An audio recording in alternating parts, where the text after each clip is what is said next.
Hey kiddos, would you like to read another story? So tonight I think we're going to read The Frog Prince. I'll lift it up and show it to you. The Frog Prince. So I'm going to try to turn my camera around like I did the last video and see if you guys can look at the pictures while I read. So hold on one second. Okay, let's see how this works. The Frog Prince. In the days when wishes came true, there lived a king who had 3 daughters. They were all beautiful, but the youngest was so lovely that the sun himself, who had seen everything, was filled with wonder every time he shone on her face. The king lived in a castle next to a great dark forest. In the forest, under an old oak tree, there was a deep, cool well. Whenever it was hot, the youngest prince sat beside the well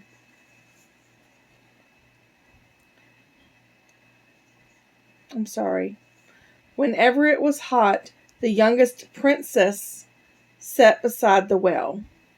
There she amused herself by playing with a pretty gold ball, passing the hours by throwing it into the air and catching it. One day, the gold ball fell and out of reach and into the well. The princess leaned over the edge and looked down. The well was very deep, so deep she could hardly see the bottom. Surely her ball was lost forever. The princess began to cry. When she heard a voice calling her, "What's the matter, lovely princess? Why are you crying so pitiful?" it asked. The princess looked up to see who was speaking. She was surprised.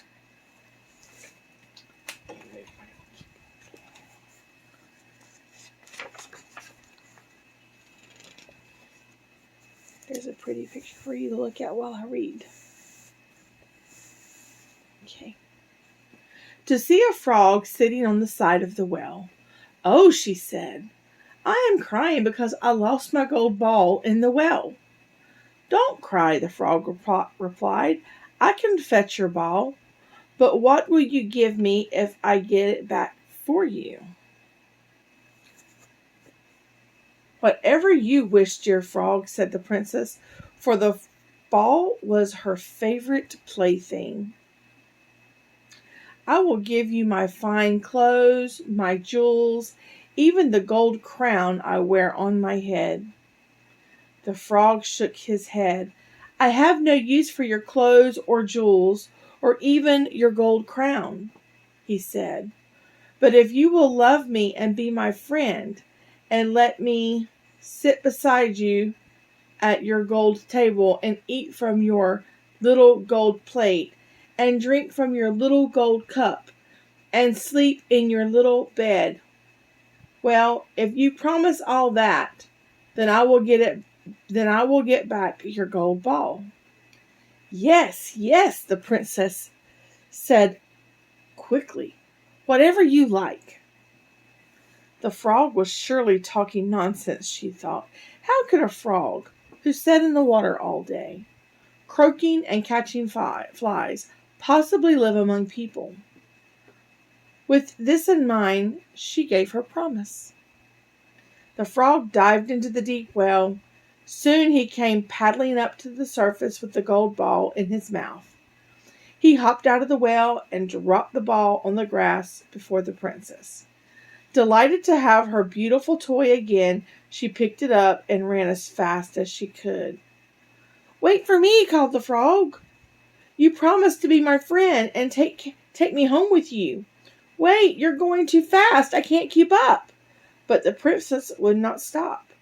She would not even turn around. Instead, she ran all the way home and quickly forgot the frog. The next day, as the princess was sitting at dinner with her father, and all of the court, and eating from her little gold plate and drinking from her little gold cup, she heard something crawling up the marble steps. Plip plop, plip plop it went. Then there was a knocking at the door. "Oh, King's youngest daughter, remember your promise and let me in."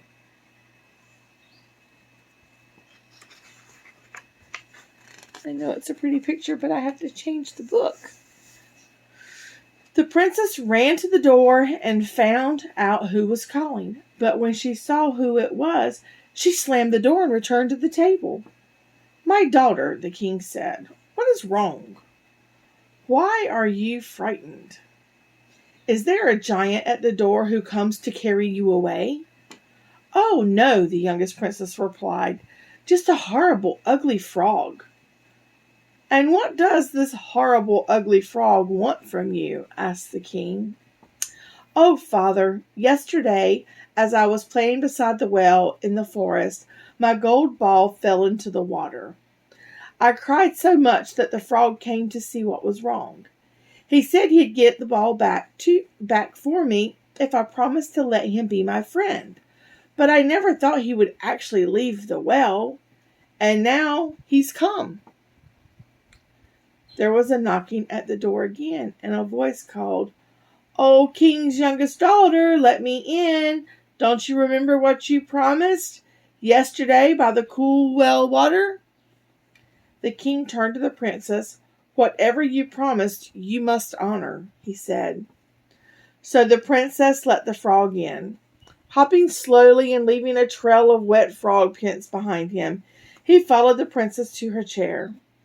Then he looked up at her and he said, "Lift me up beside you."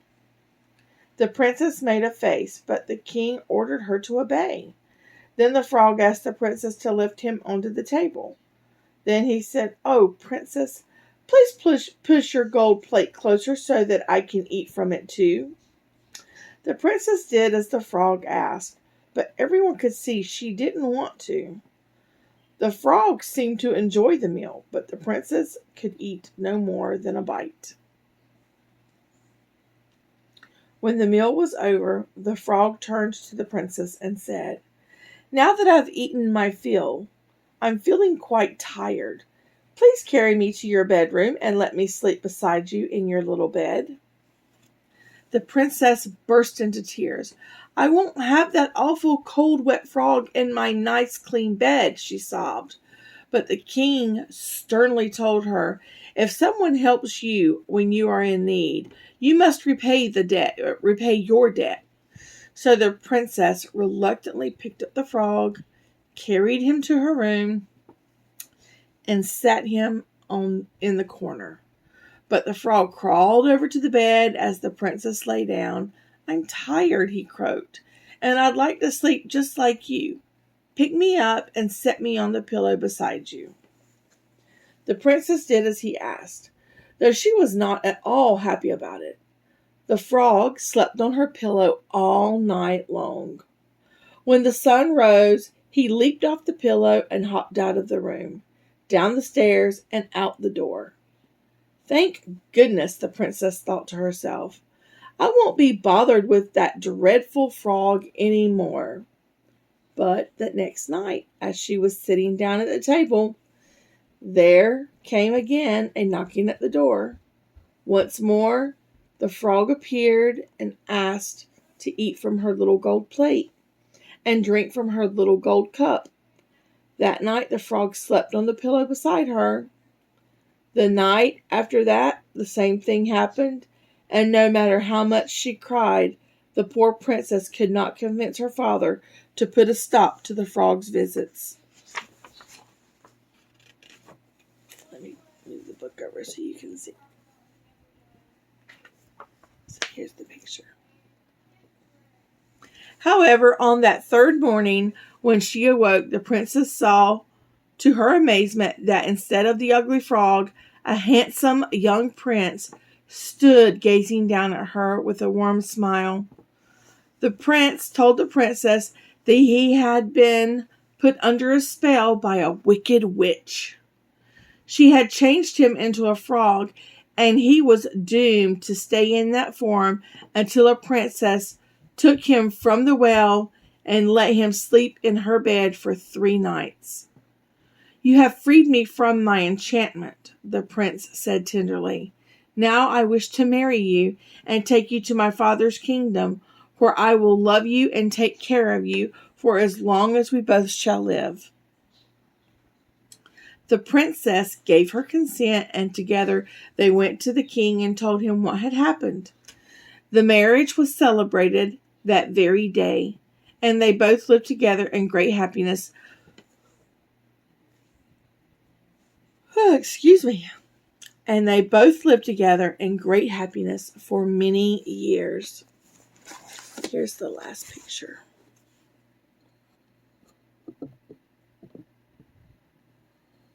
Isn't it pretty? So there's a castle. That reminds me of the castle that's in Abigail and Katie's room.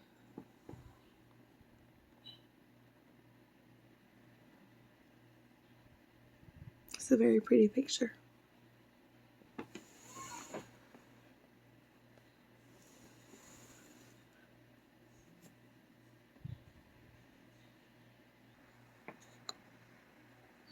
Okay, kiddos, I hope that you enjoyed the book. I think it was a really nice story.